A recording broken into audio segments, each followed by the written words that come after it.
Hello and welcome back to another episode of the Toothless Tigers here on YouTube. We are rolling right along in the 2028 season as we're now at the first year player draft, and we sit at 46 and 45, just about 500, trailing the Twins by 8 games. Very similar position to where we were last year in terms of second division, kind of behind the Twins, near the White Sox. So yeah, we'll have a quick look at some couple of big trades we've made. First one, so you can see Chris Bryant is now a Detroit Tiger.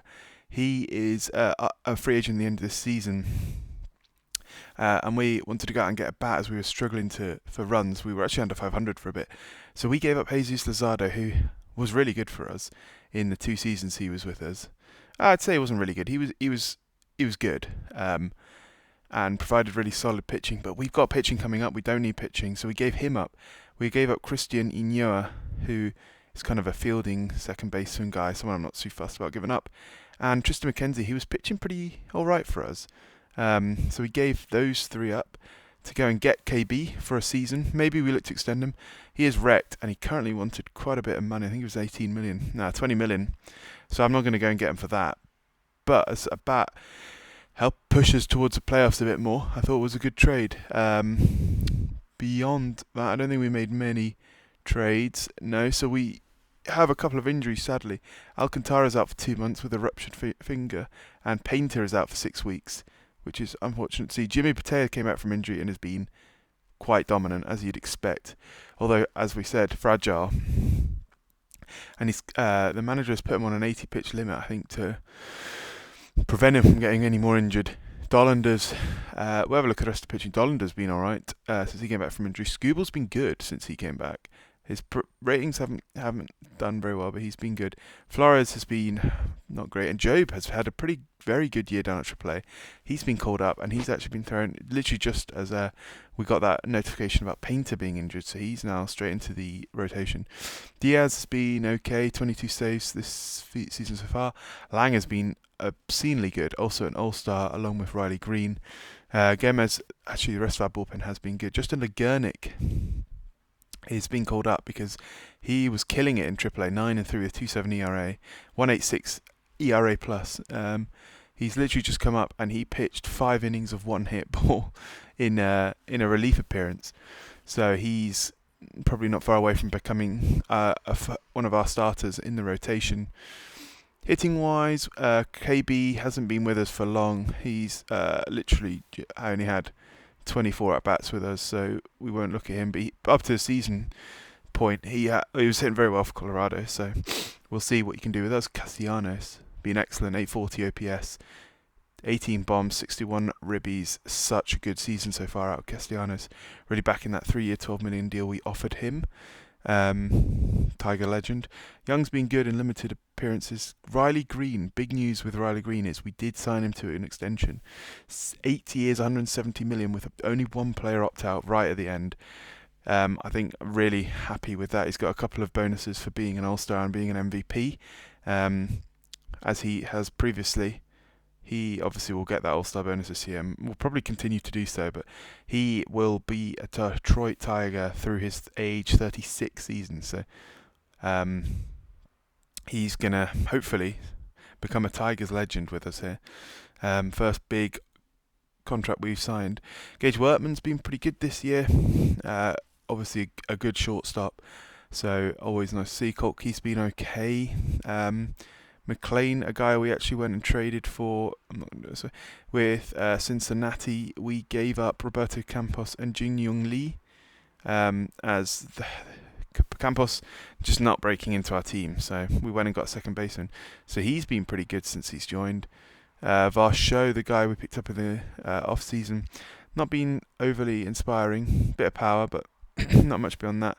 And then nothing too. Choria has regressed a bit this season, but nothing too much more to write home about. And that leaves us where we are at 46 and 45. Down in AAA, got a couple of standouts.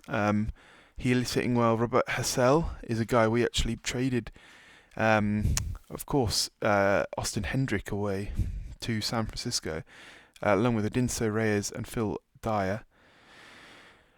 We also picked up Devison De Los Santos, someone who potentially could do something, big power bat, and Robert Hassel as a backup outfielder. Hendrick wasn't playing, so I thought I'd get someone with a bit more upside in those two guys. Justin Noboa just been pulled up to AAA. He was killing it in AA in terms of power. So he's been brought up. Rennie Lastras, he's just unfortunate. As soon as if we ever get an injury to a catcher, he's straight up. He's good enough to be that guy. Kumar Rocca's been alright down in AA. Promoted him to AAA. Max DBX struggled a bit this year so far. Ty Madden really struggled in the majors, so he's down in AAA. DJ Hertz been good in AAA. Was not good for a short time in the majors. Looking on down here to AA. Matt Champion's been good. He's a closer now for us and also hitting well. Volko's been really good. George Volko, second round pick in the first draft we did as a manager. Really good year so far. Potentially promotion to AAA towards the end of this year, if not sooner. Burton Daig having an alright year. Tejada Jr. being alright. Really good defender, but that's unfortunately about it. Springer's having a good year, as is Max Clark. Unfortunately, those ratings do not inspire me, but we shall see what he can do. Unfortunately, George Lombard Jr. having a superb year, out for the season with a knee ligament injury. Potentially someone, though, who can push for a starting spot next year.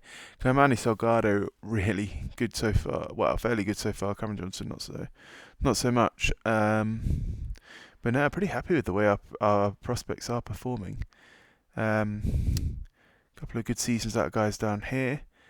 Nothing too major. And then Lakeland.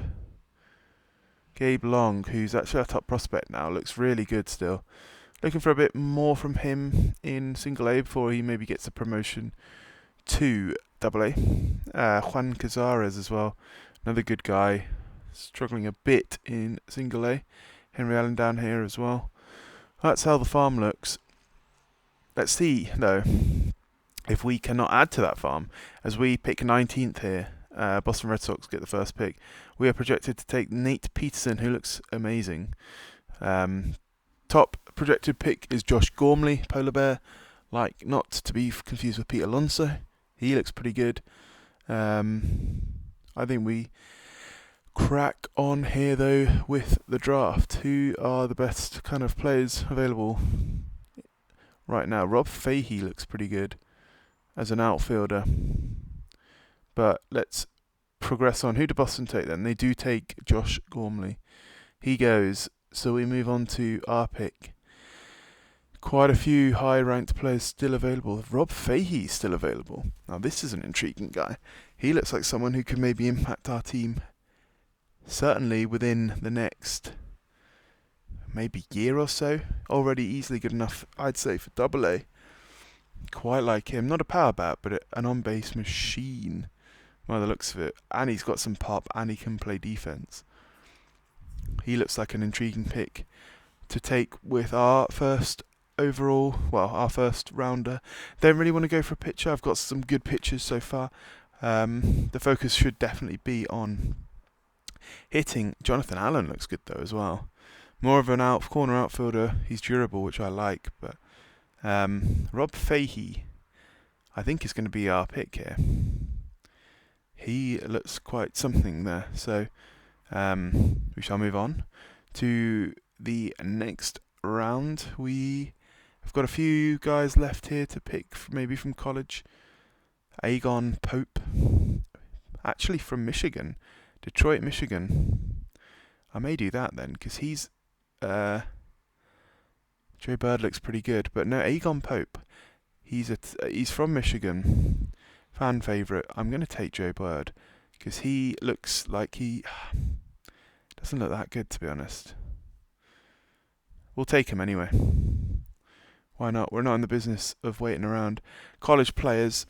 Taylor Tracy's still available, and this is an intriguing pick. Actually, someone who's potentially good enough to go straight into a major league lineup. I'm going to take him. Our window is coming up, if it's not already here. So let's not waste any time in potentially improving that roster straight away. Josh Zabala Saliba looks good, sorry. Mike Knight, not interested in him. Jake Greene, pretty good with the bat. Matti Aki Randolph, not really a defender. Josh Saliba looks like he might be the option here. Probably more of a third baseman, but a guy who can play a bit of everywhere. Zion Westry actually looks quite good as well. I may take Zion Westry over Saliba. He's also a bit cheaper. If Saliba drops, I'll take him. He does. So we take Saliba. And we progress on to who's the best players left then. Jeff Devine. He looks divine. He will come and play for us. Anyone else? Mike Knight still available. Just not a fan of that defense. Kamari Boateng. Ooh. I like Kamari Boateng, or Boateng, however you would say it. We can sign him, why not? Matiaki Randolph is still there. Why not? This is a guy with an look at those stats. First baseman for sure. Ognislav Opacic, born in Massachusetts. Certainly got Eastern European parents though. We shall sign him up, no problem. Cal Miller's still there. Not that good. Really no pictures here at all, is there? Any pictures left? Jorge Escobar? Not really. Not really anyone of note down here. Not a problem. I'm happy to just draft batters the whole time. Joaquin Biagas. I quite like him. Jaquan Biagas, sorry.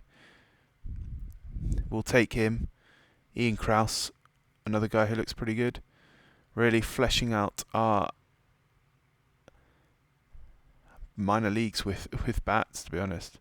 Let's go get some pictures. Let's go get Jet Fisher. Jonathan Joyner. Why not? Jorge Mercado. Why not as well? Right, let's just pick some. We're probably done here. Zach Bethel. He looks like he's not too bad. Joe Behe. We'll take him.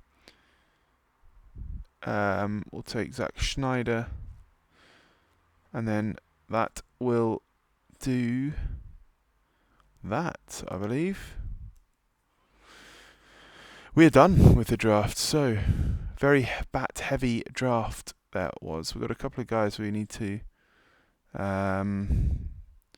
confirm we can sign. We'll pick him, offer him his demand, or offer them both. So Rob Fahey is our number 1 pick, 19th overall. Looks like he is going to be an excellent player for us. So let's continue on, see who signs and who doesn't. As I mentioned, Riley Greene was a All-Star for us. He went 0 for 2, unfortunately. As was Nick Castellanos, who also went 0 for 2. And we also had Alex Lang, who gave up 3 runs. So not the show from the Tigers in the All-Star game that we were quite expecting here. Agon Pope is a Detroit Tiger. He is probably going to head to... can he go to the Midwest League? I'm going to send him to Lakeland for now.